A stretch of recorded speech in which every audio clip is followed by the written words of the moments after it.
Most editors are learning how to edit completely backwards. They spend months mastering the wrong things, focusing on transitions, focusing on effects and fancy, cool, expensive plugins, but they still feel like something's missing at the end of the day. And I know that because I did the same thing.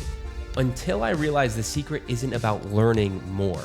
It's about learning what actually moves the needle forward. And when I say needle, I don't mean income, I mean impact. Because if your work has impact, a lot of times the income becomes a byproduct of that. I know this because I've been editing for 7+ years now. I've worked with some massive creators online and a lot of other nonsense that you probably don't care about. But I'll be really real with you for a second. I felt like a complete amateur for that first half of my editing experience because I was focused on the wrong things. If someone had just handed me a roadmap back then and said, dude, just learn these specific 20% of skills and you'll instantly edit like the top 1%, I would have quite literally skipped years of frustration and just potential growth left on the table. And that's exactly why I made this video.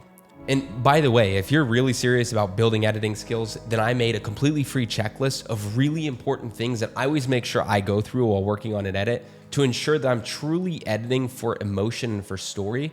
So if you guys want that for free, I just wanted to let you know that's gonna be in the first link below. Again, completely for free. Now, with that being said, here's the first thing that unlocked my brain when I heard it. Cool editing is forgettable.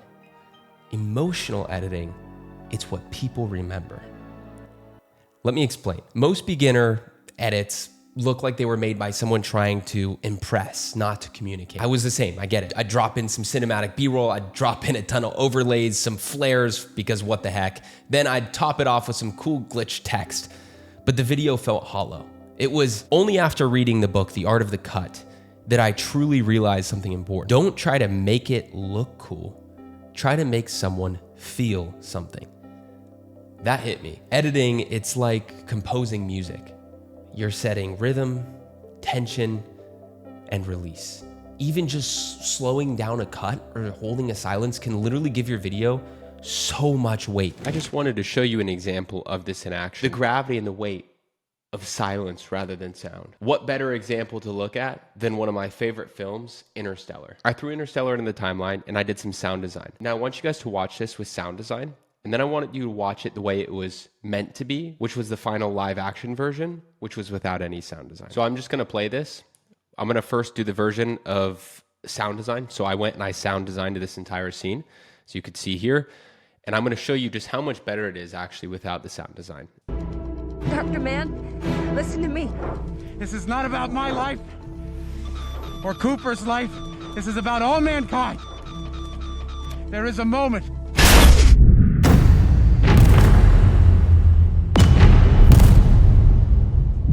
It is nuts.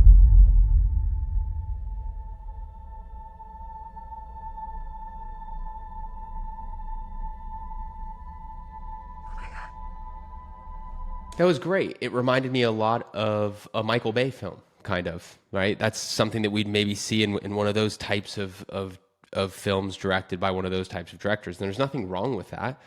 But I want to show you what Christopher Nolan did, and I thought it was masterful. What he did is he had zero sound design. Now what we're going to do is we're going to play the original version, which is the actual movie's version, and pay attention how Christopher Nolan used silence. And by doing so, it actually made the scene way more powerful. I don't know what he said to you, but I am taking command of the Endurance. And then we can talk about completing the mission. Dr. Mann, listen to me. This is not about my life or Cooper's life. This is about all mankind. There is a moment.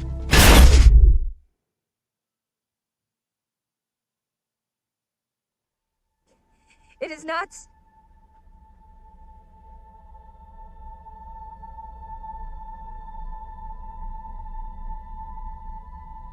Oh my God. That version literally gave me goosebumps. That right there is the power of using silence when others might be too afraid to do it. In fact, I like to think about it like breathing. A fast-paced edit with no emotional breaks, it's like hyperventilating into a brown bag. You have to know when to exhale. That is pacing.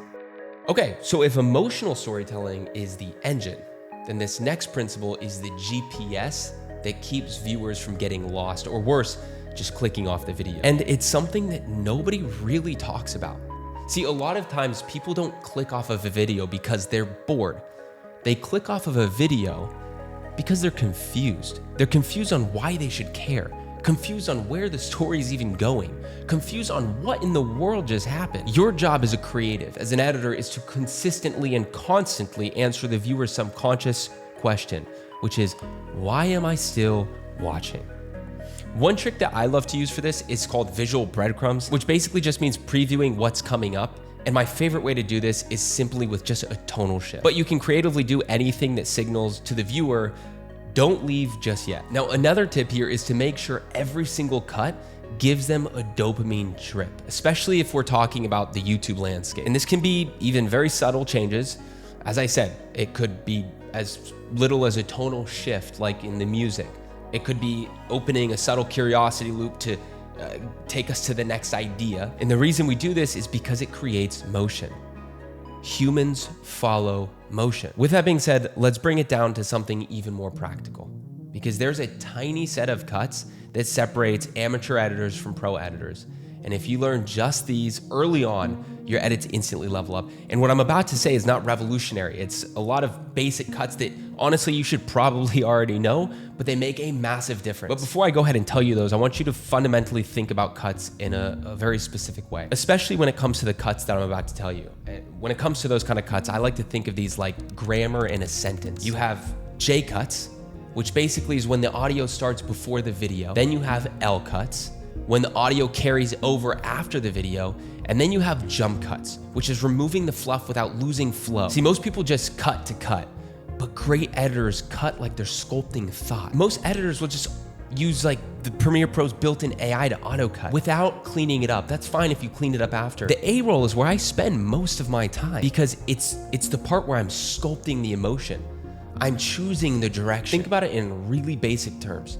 What would happen if you tried starting to build a house without a base? If you manage to even do that without it falling down, it's only inevitable that in due time that house will completely fall and collapse. It's the same thing with an edit. The A-roll is that foundation, and we need to lay it really, really well in order to have the rest of the edit be good. For example, just to drill these cuts into your mind a little bit more. In real life, when someone interrupts you mid-sentence in real life, that's kind of like a jump cut. When your friend starts telling a story before the imaginary camera cuts to them, that's a J cut. When you hold the audio for a second after cutting away, that's an L cut. And remembering what I'm about to tell you has fundamentally changed the way that I approach creative editing. When creating, when editing, cut how people think, not how you think they should think. Let that sink in for a second. Now you've got emotion, retention, and cuts down. The final piece of this whole puzzle is the thing that you don't see that makes pros look pro. And simply put, it's invisible editing. Invisible editing is the goal. If someone watches your video and says, that was really cool editing, you probably missed the goal. You missed the mark, the objective as an editor. Think of it like the score in the cinema, in movies. The best music enhances the emotion without being noticed. When you're sitting down in the movie theater watching a movie, you don't notice the tonal shift in music to evoke certain emotions because you're so immersed in it. It's invisible. And it's the same principle with everything in editing. And this isn't a hard, fast rule, but most of the time, your editing should be invisible. For example, with sound effects. If you put sound effects in your video, it should be at a perfect frequency, a perfect volume, all of it collaborating seamlessly together to create invisible depth. Meaning, when you're watching it, that sound design makes you feel immersed in the video, but you don't notice because it's subtle. So much so that whereas if those sound effects were removed from that video, you would notice that there's something missing or that it feels empty. That's how we want to approach our editing with everything. We want it to be invisible, but we want it to be noticed emotionally and psychologically. So here's a few points that I'll share with you from that free checklist that you get in the description below that I always run. One is, do the cuts feel like thought shifts? Second is, does the music amplify the mood, or does it just straight up distract us from the video? And are effects and titles, if we added them, are they adding clarity, or are they just begging the viewer for attention? Because here's the thing, editing should feel like a conversation.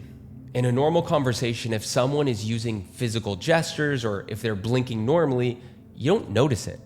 But if someone does a backflip mid-sentence, you'd stop listening. The thing is is, as ridiculous as that sounds, that's what most editors are doing in the edit. So how do you practice all this stuff the right way? How do you actually implement this? Most people make the mistake of learning editing in a vacuum. For me, when I did the method that I'm gonna give you right now, it helped me progress extraordinarily fast, but I have to warn you, it's a bit controversial. And it's called the free to fee strategy. What I did, what I highly recommend you do if you're trying to really dial in your skills, is find a creator that you admire, go grab one of their old videos and re-edit it using everything that we just talked about. Pacing, retention, clean cuts, focusing on emotion, psychology, and storytelling, and share it online or even DM it to them. Not to pitch them, just to start a conversation. Because when you do this, it really does three things. You get real world feedback. You train on existing content problems, and you build a portfolio without asking for permission. This right here is the fastest way to sharpen your editing instincts, because you're not learning in theory, you're learning in battle. So if you're stuck learning every button and plugin and still feel like your edit just falls flat, like there's something missing, then try this approach. Emotion, psychology, simplicity.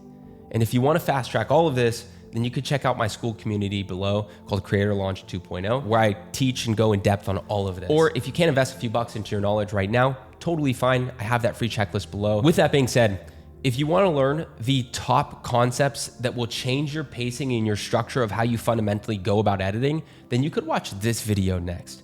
Trust me, it'll rewire how you think about editing. With that being said, thank you guys so much for watching. I appreciate you all, and remember, I'm rooting for you.